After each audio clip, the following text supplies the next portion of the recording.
एक लड़की जिसने स्कूल की ड्रेस पहन रखी है और उसका स्कूल का बैग भी उसके पास है, वह नदी किनारे खड़ी होकर अचानक से अपना बैग उतारती है और बैग उतारने के बाद उस नदी में छलांग लगा देती है।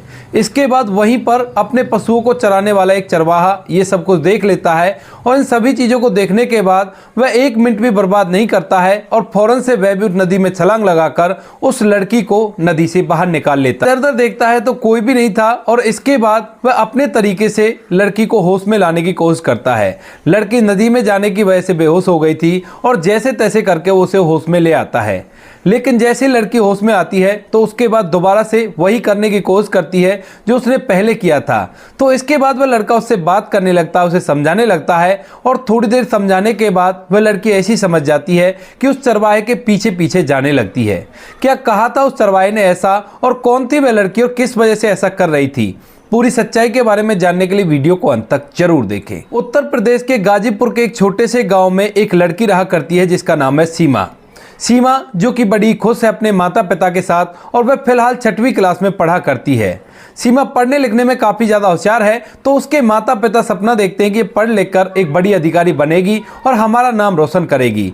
लेकिन तभी अचानक से किसी कारण से उसके पिता की मौत हो जाती है। जैसे उसके पिता की मौत होती है तो उसके बाद सीमा और सीमा की माँ घर के अंदर रह जाते हैं और वो दोनों बड़े ही बेसहारा हो गए थे। अब इसके बाद उनके अड़ोस पड़ोस वाले आकर सीमा की माँ को समझाने लगते हैं और कहते हैं कि अभी तो तू जवान है और तुझे दूसरी शादी कर लेनी चाहिए ताकि तेरा और तेरी बेटी का गुजारा हो सके, क्योंकि जो सीमा के पिता थे वो मेहनत मजदूरी किया करते थे और वही काम उसकी माँ करने लगती है, लेकिन उस काम को करने में उसे बड़ी तकलीफ होती है। तो इसी वजह से अड़ोस पड़ोस वाले कहते हैं, लेकिन सीमा की माँ पहले तो मना करती है। जब बाद में उसे लगता है कि इस तरह से समय व्यतीत नहीं होगा, मुझे शादी तो करनी ही होगी, तो इसी वजह से वह दूसरी शादी कर लेती है एक रामकिशन नाम के व्यक्ति से।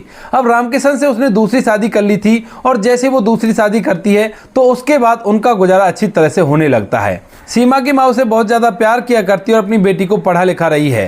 तभी अचानक से कुछ दिनों बाद सीमा के ऊपर एक और मुसीबतों का पहाड़ टूटता है। सीमा की माँ भी इस दुनिया को छोड़कर चली जाती है। अब जब सीमा की माँ इस दुनिया को छोड़कर चली जाती है तो सीमा को इस बात का बड़ा ही दुख होता है, क्योंकि उसके पिता तो पहले ही इस दुनिया से जा चुके हैं और अब उसकी माँ थी जो उसे प्यार किया करती थी वो भी इस दुनिया को छोड़कर चली गई थी। इसके बाद जो सीमा का सौतेला पिता होता है वो कुछ दिनों बाद वह एक और दूसरी शादी कर लेता है और दूसरी शादी करने के बाद अपनी पत्नी के साथ वहां पर रहने लगता है। लेकिन जैसे ही उसने दूसरी शादी की थी तो उसके बाद सीमा के ऊपर मुसीबतों का पहाड़ टूट पड़ता है, क्योंकि जो उसकी दूसरी पत्नी थी वो सीमा को बिल्कुल भी अपनी बेटी नहीं समझा करती थी और घर का सारा काम उसी से करवाया करती थी। अब अड़ोस पड़ोस वाले जब इस बात को देखते हैं तो उनसे कहने की भी कोशिश करते हैं, लेकिन वो लोग उनकी एक बात नहीं सुनते हैं और कहते हैं कि हमें ही तो पता है, हम इसको खाने के लिए देते हैं तो ये काम तो इसे करना ही पड़ेगा। यह बात घूमते घूमते गांव के सरपंच तक भी पहुंच जाती है और सरपंच जब ये सब कुछ देखता है तो वो भी बड़ा हैरान होता है और उससे सीमा के ऊपर बड़ा ही तरस आता है। इसके बाद जो वो सरपंच होता है वो जैसे तैसे करके सीमा के मामा मम्मी का घर निकाल लेता है और वहां पर जाकर उन्हें सीमा के बारे में बताने लगता है। लेकिन जो सीमा के मामा मामी होते हैं वह उसकी जिम्मेवारी उठाने से साफ साफ मना कर देते हैं और कहते हैं कि हमें कोई मतलब नहीं है, उनकी बेटी है वो अपने आप देखेंगे। अब जब सरपंच साहब को वहां से निराशा हाथ लगती है तो वापस अपने गाँव में आ जाते हैं और ऐसे समय बीतने लगता है। धीरे धीरे समय बीतता, समय के साथ साथ सीमा अपनी पढ़ाई लिखाई को भी जारी रखती है और साथ में अपने घर का काम भी किया करती है।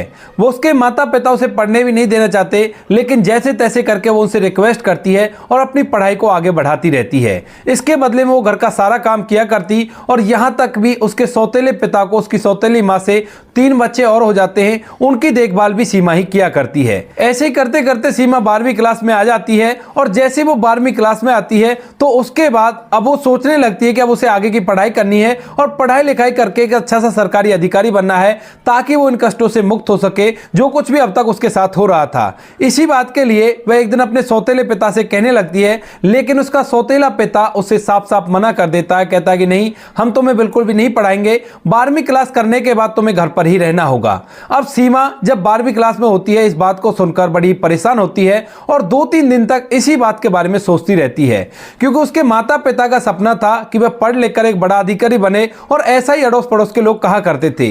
लेकिन उसके माता पिता जो सौतेले हैं, उन्होंने साफ साफ मना कर दिया है और उससे कहा है कि हम इससे आगे तुम्हें नहीं पढ़ाएंगे। इसके बाद वो एक बार फिर से अपने घर में बात करती है, लेकिन इस बार उसकी सौतेली माँ उसके पास आती है और उससे कहने लगती है कि क्यों, लड़कों के साथ घूमने का घना शौक है क्या, इसी वजह से कॉलेज की पढ़ाई करने के लिए कह रही है और हम बिल्कुल भी तुम्हें आगे की पढ़ाई नहीं कराएंगे। यह बात सुनकर जो सीमा होती है वो और भी ज्यादा मायूस हो जाती है, क्योंकि फिलहाल उसके कैरेक्टर पर उंगली उठाई गई थी। सीमा बिल्कुल भी ऐसी नहीं थी, वो बड़ी अच्छी लड़की थी और पूरा ध्यान अपनी पढ़ाई लिखाई पर दिया करती थी। जब उसके कैरेक्टर पर उंगली उठती है तो उससे सहन नहीं होता है, और एक दिन जब वह अपने स्कूल से आ रही थी तो उसी दौरान रास्ते में एक नदी पड़ती थी, सुनसान इलाका था, तो वहां पर जाकर नदी के किनारे खड़ी हो जाती है। अब नदी के किनारे खड़ी होकर वह बहुत कुछ सोचती है और सोचने के बाद अचानक से अपने कंधे पर टके हुए बैग को उतारती है और उतारने के बाद उस नदी में छलांग लगा देती है। अब जैसे ये बात वहां पर अपने पशुओं को चराने वाला एक चरवाहा देखता है तो वह भी उसके पीछे छलांग लगा देता है और जैसे तैसे संघर्ष करके उसे नदी से बाहर निकाल लाता है। बाहर निकालने के बाद वह देखता है कि ये तो जवान लड़की है और इसी वजह से वह इधर उधर देखने लगता है कि कोई और व्यक्ति हो तो वो आ जाए तो ही अच्छा रहेगा। लेकिन जब इधर उधर देखता है उसे कोई भी दिखाई नहीं देता, तो उसके बाद खुद ही उसकी मदद करता है और उसके पेट को दबा दबा कर उसके पानी को निकालता है। जैसे ही पानी निकलता है तो अचानक से उसे होश आता है और होश आने के बाद वह उस व्यक्ति की तरफ देखकर कहने लगती है कि तुमने मुझे क्यों बचाया, मैं इस दुनिया में जिंदा नहीं रहना चाहती क्योंकि मैं बहुत ही ज्यादा दुखी हूं। ऐसा कहकर वो उसे छूटकर भागने लगती है, लेकिन जैसे तैसे करके वो व्यक्ति उसे रोक लेता है। इसके बाद वह सीमा से पूछने लगता है कि तुम्हारी क्या दिक्कत है और किस वजह से तुम ऐसा करना चाहती हो। तो सीमा अपनी पूरी कहानी जो बचपन से लेकर अब तक उसके साथ हुआ है और फिलहाल होता आ रहा है, उन सभी बातों को उस व्यक्ति को बता देती है। और जैसे वो चरवाहा उसकी इस बात को सुनता है तो वो भी इन बातों को सुनकर पूरी तरह से भावुक हो जाता है और सीमा के साथ बैठकर फूट फूट कर रोने लगता है। इसके बाद सीमा उससे पूछने लगती है कि तुम क्यों रो रहे हो, तो वो कहने लगता है कि तुम्हारी तरह ही कुछ मेरी कहानी है, लेकिन मेरी माँ बड़ी अच्छी है और उसी ने मुझे राहत दी है। इसके बाद सीमा उससे उसकी कहानी पूछने लगती है तो सीमा को वह अपनी कहानी बताने लगता है। कहता है कि मेरा नाम सतीश है और मैं पड़ोस के ही गांव का रहने वाला हूं। वहां पर मैं अपने परिवार के साथ खुश रहा करता था और कोई भी कैसी भी दिक्कत नहीं थी। जिस तरह से तुम्हारे पिता की मौत हो गई उसी तरह से मेरे पिता की मौत बीमारी के चलते हो गई और उसके बाद हम दोनों माँ बेटे अकेले रह गए। अब इसके बाद कुछ दिनों तक तो अड़ोसी पड़ोसी सहारा देते हैं, लेकिन उसके बाद मेरी जो माँ होती है वो मजदूरी करने के लिए जाने लगती है। उस समय मेरी उम्र 15 साल थी तो मैं अपनी माँ को इस तरह से मजदूरी करते हुए नहीं देख सकता था। मैंने अपनी ही भैंस को, जो मेरी भैंस थी, उसके नीचे से दूध निकाला करता और इधर उधर बेचने के बाद इतने पैसे हमारे पास आ जाया करते जो हम अपना गुजारा कर लिया करते। मेरी माँ इस बात से बड़ी खुश होती है और उसके बाद मुझे सहारा देने लगती है। कभी कभी वो मजदूरी पर भी जाया करती और इससे हमने जो पैसे कमाए थे उन पैसों से मैंने और पशु खरीदे और उनका दूध निकाल निकाल कर बेचने लगा और अब ठीक ठाक समय व्यतीत हो रहा है, कोई भी कैसी भी दिक्कत नहीं है। ज्यादा पैसे तो हमारे पास नहीं है, लेकिन इतने पैसे हैं कि हम अपना समय आराम से व्यतीत कर रहे हैं। और वो उससे कहने लगता है कि देखो तुम्हारे साथ जो हुआ वो बिल्कुल गलत हुआ है, लेकिन इस दुनिया में और भी बहुत ज्यादा लोग दुखी हैं। अगर तुम ज्यादा ही परेशान हो तो चलो मेरी माँ के पास, क्योंकि मेरी माँ जब भी मैं कभी परेशान हुआ करता हूं तो मुझे बहुत ही अच्छी सलाह दिया करती हैं और उनकी सलाह एकदम सटीक रहा करती हैं। ऐसा कहकर वह उसे अपने साथ चलने के लिए कहने लगता है तो सीमा भी उसकी बातों को सुनकर उसके साथ उसके घर पहुंच जाती है। घर जाने के बाद जैसे सतीश अपनी माँ को सीमा के बारे में पूरी बात बताता है तो उसे भी इस बात का दुख होता है, क्योंकि सीमा की उम्र ज्यादा नहीं थी, वो अभी अभी तो जवान हुई है और उसी समय वो ऐसा कदम उठाना चाहती है। उसके बाद वह सीमा को समझाती है और कहती है कि बेटी ऐसा नहीं किया करते, ये चीज बहुत ही गलत है और इसकी सजा हमें ऊपर वाला भी देता है अगर हम ऐसा कुछ करते हैं। तो वो कहने लगती है कि माँ जी फिर मैं क्या करूं, मेरे माता पिता जो असली वाले थे उनका सपना था कि मैं पढ़ लिख कर एक बड़ा अधिकारी बनूं, लेकिन जो ये मेरे माता पिता हैं सौतेले, ये मुझे पढ़ने ही नहीं देना चाहते, तो मुझे क्या करना चाहिए। तो सतीश की माँ थोड़ी देर तक सोच विचार करती है और सोच विचार करने के बाद कहने लगती है कि बेटी क्या तेरे कोई रिश्तेदार नहीं है, जैसे तेरे मामा हुए या तेरी मौसी हुई, इस तरह के कोई रिश्तेदार नहीं है। तो सीमा बताती है कि माँ जी हैं तो सही, लेकिन उन्होंने भी आज तक ना तो कभी मेरा हालचाल जानने की कोशिश की थी और ना ही मैंने कभी उनसे कोई भी बात की है। इसके बाद वो कहने लगती है कि चलो कोई बात नहीं, अगर ऐसी बात है तो मैं तुम्हारे साथ चलती हूँ और तुम्हारे सौतेले माता पिता से तुम्हारे बारे में बात करूंगी।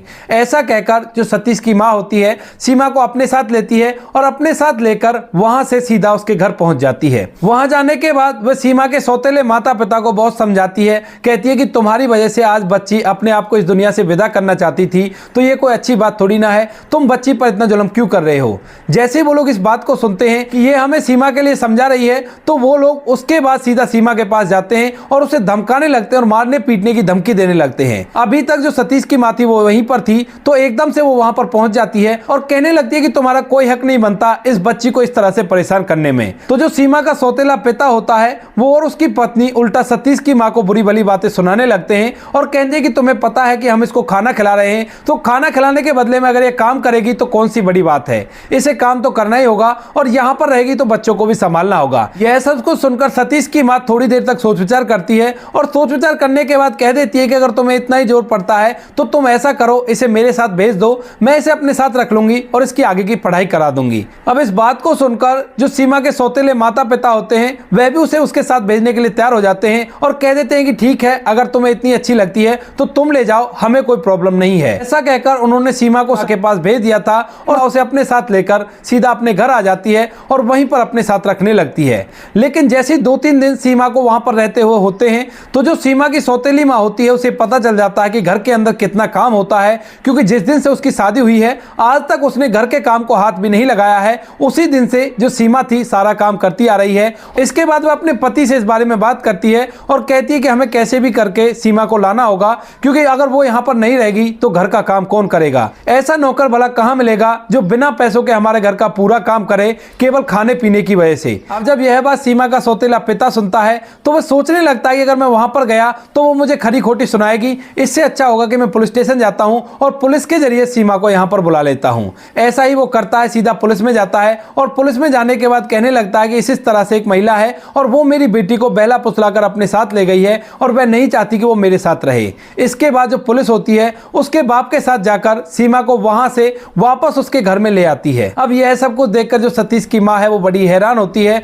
और परेशान होती है। सोचने लगती है कि जब वो मेरे सामने ही इतनी बुरी बुरी बातें उससे कह रहा था तो पीछे से तो उसमें कोई भी कसर नहीं छोड़ेगा। इस बात को सोच सोचकर वह काफी ज्यादा परेशान होती है, क्योंकि वह असलियत में सीमा की मदद करना चाहती थी। इसके बाद जब वह थोड़ी देर तक सोच विचार करती है तो उसे याद आता है कि सीमा अपने साथ अपना सामान लेकर आई थी, लेकिन यहां से जब वो वापस गई है तो उसका सामान वाला बैग यहीं पर रह गया है। तो वह अपने बेटे से कहकर उस सामान को चेक करवा लेती है और उसके बाद सीमा को वहां से मुक्त कराने के लिए सोचने लगती है, क्योंकि सीमा ने इन 2-3 दिनों में उनके दिल में जगह बना ली थी, क्योंकि वह अच्छी तरह से काम किया करती और साथ में बहुत ही अच्छी लड़की थी। इसके बाद जो सतीश की माँ होती है वो वहां से गांव के सरपंच के पास जाती है और जाने के बाद उन्हें सीमा के बारे में पूरी बातें बता देती है।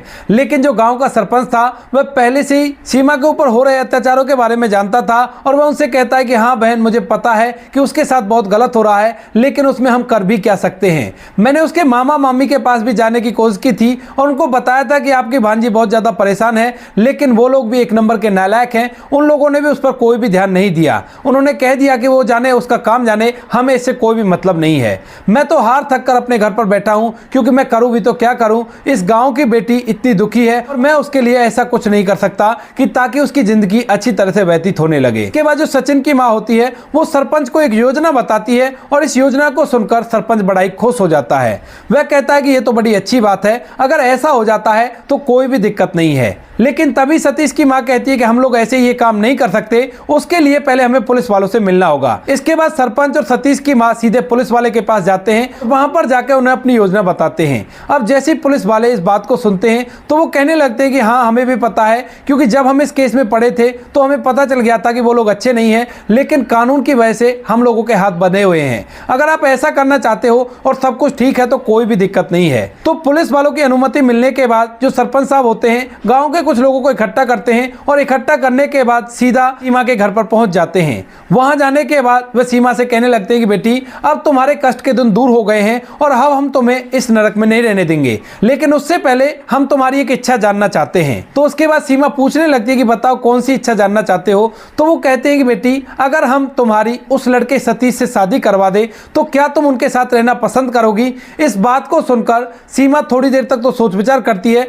और सोच विचार करने के बाद हामी हामी भर लेती है, कहती है कि कोई बात नहीं, मैं उनके साथ रह लूंगी और मुझे वो लोग बड़े ही अच्छे लगते हैं। इसके बाद गांव के कुछ लोग मिलकर सीमा को वहां से अपने साथ ले जाते हैं और जब उसके सौतेले माता पिता उसे रोकने की कोशिश करते हैं तो वो लोग कह देते हैं कि देखो अब लड़की बालिग है और तुम्हें इसको रोकने का कोई भी अधिकार नहीं है। ऐसा कहकर वो लोग उसे मना कर देते हैं और उसे अपने साथ लेकर वहां से चले जाते हैं। अब सीमा के सौतेले माता पिता सीधा पुलिस के पास जाते हैं, लेकिन पुलिस वालों को भी पहले से इस सभी चीजों के बारे में पता था, क्योंकि जो सतीश की मां थी उसने उसके सामान से डॉक्यूमेंट में पहले ही देख लिया था कि इसकी उम्र इतनी हो गई है कि ये शादी कर सके और कोई भी इसमें आपत्ति नहीं जता सकता। इस बात की कंफर्मेशन करने के लिए वह सरपंच साहब के पास गई थी और सरपंच साहब इन बातों को कंफर्म करके उससे कह देता है कि कोई भी दिक्कत नहीं है।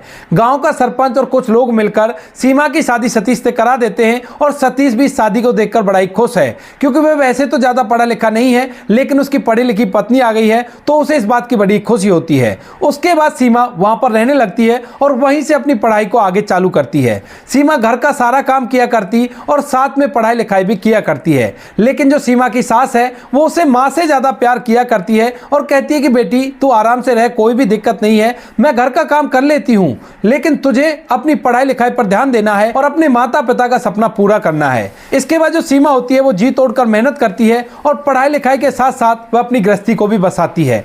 सतीश उसे बहुत ज्यादा प्यार किया करता है और जब से सीमा इस घर के अंदर आई है उसके बाद से सतीश ने अपने पशुओं की संख्या और भी ज्यादा बढ़ा दी है और अब उसका दूध का व्यापार और भी ज्यादा बढ़ गया है। सतीश और सीमा को 2 बच्चे होते हैं और सीमा जो होती है वह एक सरकारी नौकरी में भी लग जाती है। जैसे सीमा सरकारी नौकरी में लगती है तो सीमा के गांव में, यानी कि जहां पर उसके सौतेले माता पिता रहा करते हैं, उन्हें भी पता चल जाता है कि सीमा सरकारी नौकरी लग गई है और वह इस बात को लेकर बड़े ही परेशान होते हैं और अपने किए गए कामों पर पछताने लगते हैं। तो दोस्तों ये थी आज की कहानी। आपको जैसी भी लगी हो कमेंट सेक्शन में बता देना। बाकी वीडियो अच्छी लगी तो वीडियो को लाइक और चैनल को सब्सक्राइब जरूर करें ताकि हमें थोड़ा सा हौसला मिले आप लोगों के लिए ऐसी अच्छी वीडियो बनाने के लिए। इन कहानियों को सुनाने का उद्देश्य किसी को परेशान करना बिल्कुल भी नहीं है। यह कहानी आपको इसलिए सुनाई जाती है ताकि आप लोग इन कहानियों में से कुछ ना कुछ सीख सको और अपने जीवन में उस चीज को अप्लाई कर सको।